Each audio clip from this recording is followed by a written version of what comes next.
सीता और गीता ये दोनों देवरानी जेठानी थीं। जेठानी सीता नौकरी भी करती थी और देवरानी गीता यह घर संभालती। उनका परिवार बहुत बड़ा था।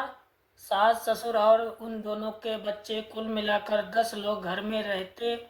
और अब बहुत साल बाद उनकी बुआ सास अपने भाई के घर रहने आई थी।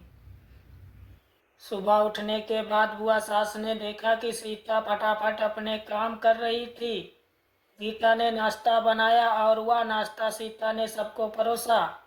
उसके बाद सीता ने अपना टिफिन पैक किया और वह काम पर निकल गईं।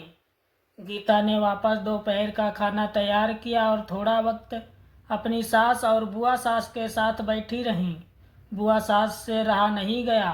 उन्होंने गीता को पूछा, छोटी बहू, तुम्हारी जिठानी तुम पर बहुत हुक्म चलाती है। सुबह से देख रही हूँ रसोई घर में अकेले ही काम करती हो और वह महारानी दिखावा करने के लिए नाश्ता परोस रही थी, जैसे कि उसी ने ही नाश्ता बनाया हो। यह सुनने के बाद गीता ने बुआ सास के तरफ देखा और बोली, बुआ सास जी, ऐसा कुछ नहीं है। सीता दीदी बहुत अच्छी हैं। बुआ सास बोली, तुम बहुत भोली हो गीता। मुझे सब समझ में आता है। मेरे बाल धूप से सफ़ेद नहीं हुए हैं। गीता से अब नहीं रहा गया। वह बोली, ऐसा नहीं है बुआ जी, आपको सीता दीदी ने सबको नाश्ता परोसा हुआ दिखा, पर आपको यह नहीं दिखा कि दीदी ने मुझे ज़बरदस्ती सबसे पहले नाश्ता करने दिया और चाय भी दी।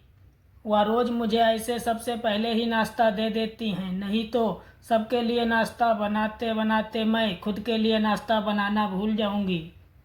दीदी मेरी कितनी चिंता करती हैं। दीदी सुबह जल्दी उठकर मंदिर साफ करती हैं, फूल सजा कर रखती हैं और मुझे उनके 1 घंटे बाद उठने के लिए कहती हैं। शाम को आते समय बाजार से सब्जी भी लेकर आती, क्योंकि हमारे मिस्टर रात को देर से आते हैं और मम्मी जी को सीता दीदी ने बाजार में जाने को मना किया है, क्योंकि अब उनकी उम्र 60 साल से ज़्यादा हो गई है।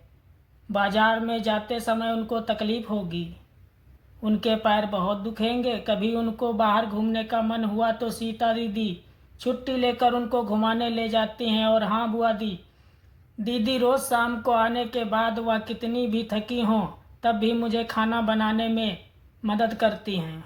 वह मेरी बड़ी जेठानी ज़रूर हैं, पर मुझे अपनी छोटी बहन ही समझती हैं और मैं उनको अपनी बड़ी बहन समझती हूँ।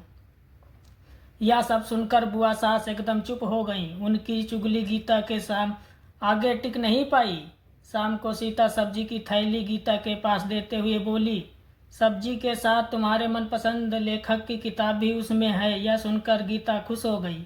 सीता को थैंक यू बोलकर सब्जी की थैली किचन में रखकर वह अपने रूम में चली गई।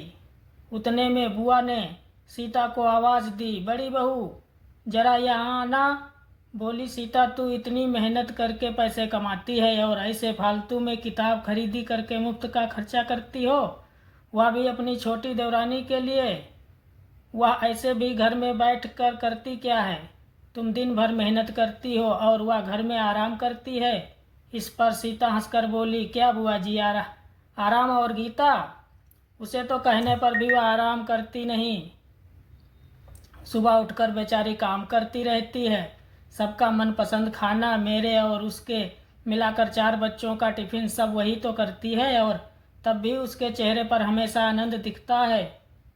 सुबह की चाय पीने के लिए उसके पास वक्त नहीं रहता। दोपहर को जब बच्चे घर आते हैं तो उनका खाना, होमवर्क सब वही देखती है। इसलिए मुझे बच्चों का टेंशन नहीं है और इसलिए ही मैं ऑफिस में मन लगाकर काम कर पाती हूँ। कुछ दिन पहले ही मुझे प्रमोशन मिला है। इसके अलावा मम्मी जी और पापा जी की दवाइयाँ भी ख़त्म हो गईं और कभी लाने की हों तो वही ध्यान में रखती है। घर में कोई मेहमान आए तो उनकी मेहमान नवाजी भी वो ही करती है। बुआ जी, घर और बच्चे संभालना छोटी बात नहीं है। इतना सब सुनकर बुआ जी उनकी तो बोलती ही बंद हो गई। गीता कभी कोई शिकायत नहीं करती है, वह सब काम कर लेती है। वह सिर्फ पढ़ना पसंद करती है। फिर मैं मेरी छोटी बहन के लिए इतना नहीं कर सकती? मैं नहीं करूँगी तो फिर कौन करेगा? इतना बोलकर सीता अपने कमरे में चली गई। यह सब बोलना सीता की सास पीछे खड़े होकर सुन रही थी। वह बुआ के पास आई और बोली, जीजी यह दोनों देवरानी जेठानी जरूर हैं, लेकिन उनका रिश्ता तो सगी बहनों से ज़्यादा पक्का है। मेरे घर की मजबूत दीवारें हैं ये दोनों। पहले मैं भी एक बुरी सास थी, हमेशा इन दोनों में झगड़ा लगाने का प्रयास करती थी, पर यह दोनों के प्यार के आगे मैं भी हार गई।